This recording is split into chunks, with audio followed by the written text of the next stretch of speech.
जोहार। आप लोग कैसे हैं? आशा करती हूँ ठीक होंगे और हम लोग भी ठीक ठाक हैं। तो आज हम लोग का प्रोग्राम का दूसरा दिन है, तो हम लोग तैयार होकर जा रहे हैं। अभी आप लोग को दिखाते हैं उधर का प्रोग्राम कैसे होता है। चलिए आप लोग को दिखाते हैं मेन गेट टोली पारिस का। लगा हुआ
ग्रंथ अध्याय 7 पद संख्याएं 9 से 10, 13 से 14 तक।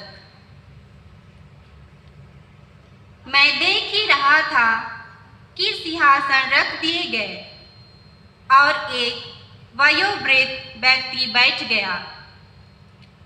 उसके वस्त्र हिम की तरह उज्जवल थे और उसके सिर के केश निर्मल ऊन की तरह। उसका सिंहासन ज्वालाओं का समूह था और सिंहासन के पहिए धधकती अग्नि। उसके सामने से आग की धारा बह रही थी। सहस्रों उसकी सेवा कर रहे थे, लाखों उसके सामने खड़े थे। न्याय की कार्यवाही प्रारंभ हो रही थी और पुस्तकें खोल दी गई थी। मैं रात का दृश्य देख रहा था और देखो, आकाश के बादलों पर मानव पुत्र जैसा कोई आया। वह वयोवृद्ध के यहाँ पहुँचा और उसके सामने लाया गया। उसे प्रभुत्व, सम्मान तथा राजत्व दिया गया। सभी देश, राष्ट्र और भिन्न भिन्न भाषा भाषी उसकी सेवा करेंगे। उसका प्रभुत्व अनंत है। वह सदा ही बना रहेगा। उसके राज्य का कभी विनाश नहीं होगा। प्रभु की वाणी। ईश्वर को धन्यवाद।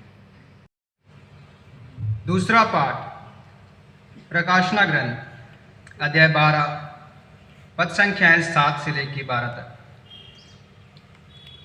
तब स्वर्ग में युद्ध छिड़ गया।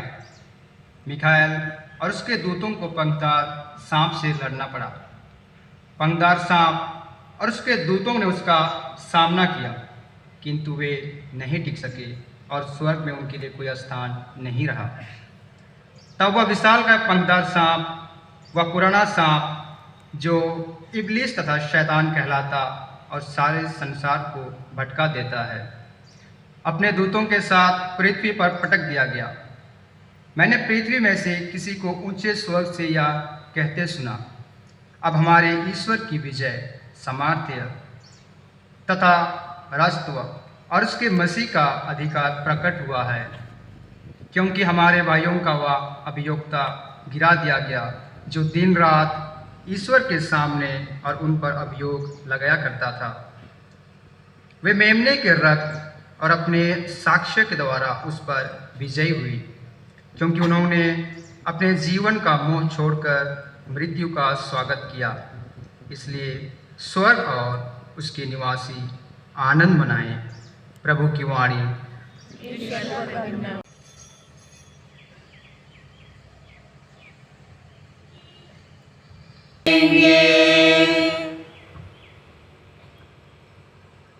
इसलिए हे प्रभु, हम ख्रिस्त की मृत्यु और पुनरुत्थान की स्मृति में